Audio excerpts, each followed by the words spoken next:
Hello friends, मी भावना भुतल स्वागत करते तुमचं माझ्या चॅनेलमध्ये, ज्याचं नाव आहे लव्ह नॉवेल स्टुडिओ. चला तर मग स्टोरीला सुरुवात करूया. पण त्याआधी चॅनेलला सबस्क्राईब केलं नसेल तर सबस्क्राईब करा आणि बेल आयकनवर क्लिक करा. कथेचं नाव आहे मिस्टर सोलमेट, मी फक्त तुझीच. लेखिका भावना भुतल, व्हिडिओ एडिटर सोनाली जाधव, स्वर शिखा भुतल. मिस्टर सोलमेट भाग 74. चला इथून. आवाजात राग उतरवतच तो म्हणाला. कुठे? दोघांनी त्याच्याकडे बघत एकत्रच प्रश्न केला. आता पुढे. हॉटेल सृष्टी. एवढं बोलून शिवांश त्यांच्या नजरेसमोरूनच पब बाहेर पडला. दोघेही एकमेकांकडे बघत एकत्रच उभे राहिले. हा स्वतः पण मरणार आणि आपल्याला पण गोत्यात आणणार. रियाज चिडक्या सुरातच म्हणाला. मला पण आता तेच वाटतंय. स्वतःच्या भावाला साथ देतच विक्रांत म्हणाला. पण दोघांनाही शिवांशच्या मागे जाण्यापलीकडे दुसरा कोणताच पर्याय नव्हता. गप खुमान दोघेही गाडीत जाऊन बसले. आपलं हॉटेल सृष्टीमध्ये जाणं धोक्याहून खाली नाही शिव. आपण प्लॅन बदलूयात प्लीज. शिवांशला समजवतच विक्रांत म्हणाला. मी सगळं काही मॅनेज केलंय. हॉटेलचे सर्वच CCTV बंद ठेवले. रूम नंबर 611ची किल्ली सुद्धा मला भेटली आहे. आपण आपलं काम करून निघाल्यावर हॉटेलचे सर्व CCTV सुरळीत होतील. शिवांशने आखलेल्या अचूक नियोजनावर विक्रांत आणि रियांशला थोडा संशय येऊ लागला होता. दिवसभर आपल्यासोबत असताना याने एवढा सगळा पराक्रम केला कधी, हा प्रश्न त्या दोघांनाही पडला. गाडी चालवतानाच शिवांशने फ्रंट मिररमधून दोन्ही भावांवर नजर टाकली. दोघांच्याही मनातील भाव ओळखायला त्याला काहीच वेळ लागला नाही. मी सगळं एवढं कधी आणि कसं मॅनेज केलं हा प्रश्न पडलाय ना तुम्हाला? शिवांशने असं विचारतच दोघांनाही हो म्हणून माना डोलावल्या. ज्या क्षणी मी रेस्टॉरंटमधून बाहेर पडलो, खरं तर त्या क्षणी मी ठरवलेलं की हॉटेल सृष्टीमध्ये घुसून त्या युगची अशी हालत करायची की ती अविरा त्याला ओळखूच शकणार नाही. अविराला माझ्याबद्दल भडकवून त्याने माझ्यासोबत खूप मोठी दुश्मनी घेतलीय. पण नंतर हा सुद्धा विचार आला की हे सगळं करून मी जेलमध्ये जाईन, ज्याचा त्रास माझ्या घरच्यांना होईल, स्पेशली अंगदला. त्यात त्याला त्या युगचा थोडा फार पुळका आहे. युगला मी त्रास दिला हे कळल्यावर तो मला राग दाखवत बसेल आणि तेच जे मला नकोय. त्यामुळे मी त्या व्यक्तीसोबत कॉन्टॅक्ट केला ज्याने आपल्याला गेल्या वेळेला हॉटेल सृष्टीची रूम नंबर 611 बुक करायला मदत केलेली. हॉटेलमध्ये काम करणारे साधारण वेटर असली कामं करण्यात खूप हुशार असतात. सकाळपासून त्याला मी कामाला लावलेलं आणि फायनली त्याने माझं काम केलं. ह्यात आपला खूप फायदा आहे. एक म्हणजे हॉटेल सृष्टीसारख्या पंचतारांकित हॉटेलचं नाव थोडं घसरेल, कारण उद्याच्या न्यूजपेपर्समध्ये अशी हेडलाईन असेल की हॉटेल सृष्टीमधील रूम नंबर 611 मध्ये वास्तव करणाऱ्या युग देशपांडेवर काही अज्ञात इसमांनी हल्ला केला, ज्यात त्यांनी स्वतःचा जीव गमावलाय. ही न्यूज सर्वत्र पसरली की हॉटेल सृष्टीचं मार्केट डाऊन होईल. दुसरी एक चांगली गोष्ट तुमच्यासाठी घडेल आणि ती म्हणजे तुम्हाला त्या युगचं टेन्शन घ्यायची गरज नाही. संपूर्ण बिझनेसवर फक्त आणि फक्त तुमचाच अधिकार असेल. आता तिसरी आणि अजून एक चांगली गोष्ट घडेल ती म्हणजे युग नसणार, तर मग अविराला दुसरा कोणताच ऑप्शन नसणार. आज ना उद्या ती ही गोष्ट समजूनच घेईल की मी जे काही केलं ते फक्त आणि फक्त तिच्यासाठीच. शिवांश स्वप्नलहरीत हरवून जातच म्हणाला. रियांश आणि विक्रांत दोघेही शांतपणे त्याचं बोलणं ऐकत होते. गाडी येऊन हॉटेल सृष्टी बाहेर थांबली. शिवांशने खिडकीची काच खाली केली तसं साधारण 25 वर्षीय तरुण त्याच्या गाडीजवळ आला, जो त्या हॉटेलमध्ये वेटरचं काम करत होता. शिवांशच्या हातात त्यांनी रूम नंबर 611चे की कार्ड सोपवलं आणि शिवांशने त्याच्या हातावर नोटांचं बंडल, जे बघून त्या वेटरचे अचानक डोळेच पांढरे झाले. आजूबाजूला नजर फिरवत त्या वेटरने शिवांशच्या हातून नोटांचं बंडल उचललं आणि त्याच्या समोरून धुवून ठोकली. रूम नंबर 611चं की कार्ड मिळालं. रियांश आणि विक्रांत समोर कार्ड धरतच तो म्हणाला. फक्त कार्डच बघत बसायचं की पुढे जाऊन पण काहीतरी करायचंय? रियांशने विचारलं. तसं तिघांचेही आपापसात इशारे सुरू झाले आणि तिघही कार बाहेर पडले ते थेट हॉटेल सृष्टीमध्ये शिरले. झपाझप स्वतःची पावलं टाकत त्यांनी रूम नंबर 611 कडे प्रवेश केला. रूम नंबर 611च्या बाहेर येतच तिघांनी पुन्हा एकदा एकमेकांकडे पाहिलं. शिवांशने की कार्ड की होलवर धरलं आणि दरवाजा उघडला. एक खुनशी हसू तिघांच्या ओठांवर आलं. युगवर तुटून पडायला म्हणून तिघेही आत शिरले. रूम मध्ये शिरताच विक्रांतने रूमचा दरवाजा आतून लावून घेतला. तिघेही आत शिरले आणि सगळ्यात आधी लक्ष गेलं ते बेडवर, जिथे युग त्यांना दिसला नाही. विक्रांतने संशयी नजरेने शिवांशकडे पाहिलं. बाथरूम मध्ये असेल अंदाज व्यक्त करतच शिवांश म्हणाला.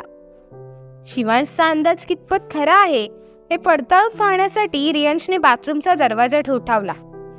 आतून काहीच प्रतिसाद त्याला मिळाला नाही. हा दरवाजा बाहेरून बंद आहे, याचा अर्थ आतमध्ये कोणीच नाहीये, असं म्हणत विक्रांतने दरवाजा उघडून आतमध्ये कोणी आहे का हे पाहिलं. पण आत कोणीच नव्हतं.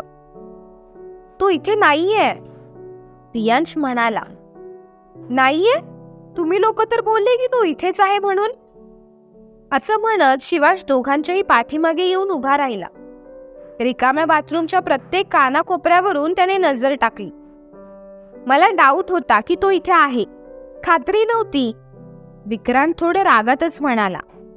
हा, विक्रांत बोलला होता की अभिमन्यूने स्वतःच्या नावाने हॉटेल सृष्टीमध्ये रूम बुक केलीये, म्हणून त्याला असं वाटलं की ती रूम युगसाठी बुक झाली असावी.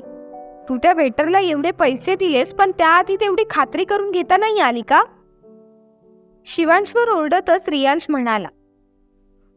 तुम्ही दोघं बोलल्यावर मी खात्री का करून घेऊ? सगळा प्लॅन खराब झाला तुमच्यामुळे. दोघांवरही खाफर फोडून शिवांश मोकळा झाला. आम्ही प्लॅन खराब केला? रियांश शिवांशसोबत तिथेच वाद घालू लागला. शब्दांनी शब्द वाढत होते. विक्रांत मात्र हा विचार करण्यात गुंतून गेलेला की युग अखेर गेला कुठे. स्वतःच्या दोन्ही भावांना शांत करत त्याने त्यांना सुद्धा हा विचार करण्यास भाग पाडलं. आपला प्लॅन त्याला कळला तर नसणार ना? रियांशने असं म्हणताच दोघेही गंभीर झाले. शक्यता नाकारता येत नाही. कळला पण असेल, तो जास्त दिवस लपून नाही राहू शकत आपल्यापासून. असं म्हणतच विक्रांत त्या दोघांना विचार करायला भाग पाडू लागला. तू कुठे आहे हे मी लवकरच शोधेल, विक्रांत मागोमाग शिवांश म्हणाला. युगचं नाव जरी आठवलं तरी येऊन जाऊन त्याचा हात स्वतःच्या गालावर फिरत होता. आविराने वार गालावर केलेला, पण घायाळ त्याचं हृदय झालेलं. आता इथून निघूयात आपण, स्वतःच्याच तंद्रीत हरवून गेलेल्या शिवांशची तंद्री दूर करतच रियांश म्हणाला आणि रूम बाहेर पडला. शिवांश सुद्धा गपगुमान त्या रूम बाहेर पडला. स्थळ मंगलप्रभू हॉस्पिटल, अंधेरी. युगला अचानकपणे जास्तच त्रास जाणवू लागला, त्यामुळे अभिमन्यूने त्याला हॉस्पिटलमध्ये ऍडमिट करून घेतलं. अर्थातच याबाबत त्याने डॉक्टर विकल्पला फोनवरून कल्पना दिली होती. अविरा, समीर आणि क्रिश पासून थोडं लांब जाऊन डॉक्टर विकल्प युगसोबत याच विषयावर बोलत होता. रियांश, विक्रांत आणि शिवांश हॉटेल सृष्टीमध्ये प्रवेश करण्याच्या काही तासांपूर्वीच युगने हॉटेल सृष्टी सोडलं होतं. आज नशीब त्याच्या बाजूने होतं, म्हणूनच तो खूप मोठ्या संकटातून वाचला होता. विक, नकोय मला हे, प्लीज हे सगळं घेऊन जा इथून, युग नाक मुरडतच म्हणाला. अविराने बनवून दिलेली दाल खिचडी युगला नकोशी झाली होती. खरं तर खिचडी अविराने बनवलीये हे युगला माहिती नव्हतं. जर ते माहिती असतं तर खिचडीने भरलेला डब्बा येवाना रिकामा सुद्धा झाला असता. सर, मी दिवसभर काहीच खाल्लं नाहीये, प्लीज थोडं खाऊन घ्या, अभिमन्यू पण युगला समजवत होता. मला काहीच खावंसं नाही वाटत, खावंसं वाटलं तर मी खाईन, रात्र खूप झालीये, तू प्लीज घरी जा आणि सोबत या विकला पण घेऊन जा, युग म्हणाला. तसं अभिमन्यूने डॉक्टर विकल्पच्या दिशेने चोर नजर टाकली. मी कुठेही जाणार नाहीये, पण अभिमन्यू तू खरंच जा, मी रात्रभर याच्याच सोबत आहे. ओठांवर स्मित आणतच डॉक्टर विकल्प अभिमन्यूला म्हणाला.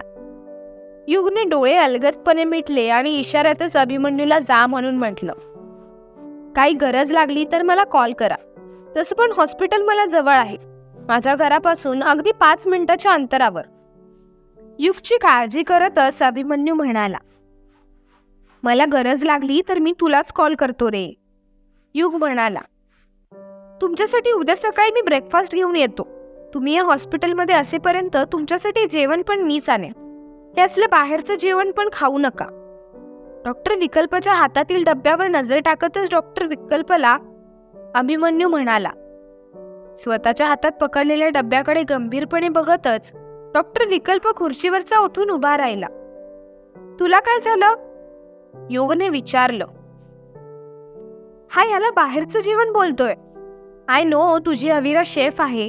डब्बा पॅक करण्याची आणि डेकोरेट करण्याची तिची स्टाईल सुद्धा थोडी अटके आहे. पण याचा अर्थ असा नाही ना होत की कोणी थर्ड पर्सन येऊन या जेवणाला बाहेरचं जेवण बोलेल. 5 स्टार हॉटेलमध्ये ॲज अ शेफ म्हणून काम करणाऱ्या अविराने फक्त माझ्या शब्दाखातर ही दाल खिचडी बनवली म्हणून ही बाहेरची दाल खिचडी होणार का? सामान माझ्या घरातलं वापरलंय तिने. डोळे उघडून बघ एकदा त्या खिचडीकडे. अविराचं प्रेम दिसतंय का त्यात? डॉक्टर विकल्पने मोठमोठे डायलॉग मारतच खिचडीचा डब्बा युग समोर धरला. मगापासून नको वाटत असलेल्या खिचडीचा गंध युगला आता हवा हवासा वाटू लागला. सॉरी, मला वाटलं की ही खिचडी रेस्टॉरंटमधून आणलीय. अभिमन्यू त्याच्याकडे खाली मान घालून म्हणाला. तुला एक वेळ मी माफ करू शकतो रे, पण याचं काय? अविराने बनवलेली दाल खिचडी हा ओळखू शकला नाही. मला तर याच्या प्रेमावर डाऊट येतोय आता. डॉक्टर विकल्पचं युगला त्रास द्यायचं काम सुरू झालं. असं बोलतोय जसं काय दाल खिचडीवर अविराचं नाव टाकून आणलेलंस आणि आता तू तुझी बडबड बंद कर आणि मला भरव. मित्रावर हक्क गाजवतच युग म्हणाला. आता तर तुला खावंसं वाटत नव्हतं आणि लगेच कसं आता खावंसं वाटतंय? डॉक्टर विकल्प अजूनही युगला त्रास देण्याच्याच मनस्थितीत होता. हे बघून युग त्याच्या हातातील डब्बा काढून घेण्याचा प्रयत्न करू लागला. भरवतो रे ड्यूड, उगाच हावरेपणा करू नकोस. युगला शांत करतच डॉक्टर विकल्प म्हणाला. तुम्ही खाऊन घ्या, मी येतो सकाळी उद्या. असं म्हणत अभिमन्यूने युग आणि विकल्पचा निरोप घेतला. थोडं मीठ कमी असेल, मीच तिला तसं बोललो. युगला खिचडी भरवतच डॉक्टर विकल्प म्हणाला. मला नाही जाणवलं ते. खिचडीवर ताव मारतच युग म्हणाला. डॉक्टर विकल्प काही बोलणार तोच त्याचा फोन रिंग झाला. एवढ्या रात्री तुला कोण कॉल करतंय? युगने त्याला विचारलं. माझी एक्स. डॉक्टर विकल्प कोड्यातच उत्तरला. तुझी एक्स म्हणजे नेमकं कोण? युगने विचारलं. कोण असेल विकल्पची एक्स? कळतंय का तुम्हाला काही? कळत असेल तर कमेंट सेक्शन मध्ये नक्की कळवा. तुमचं उत्तर बरोबर असेल तर पुढील भाग लवकरच पोस्ट करण्यात येईल. धन्यवाद.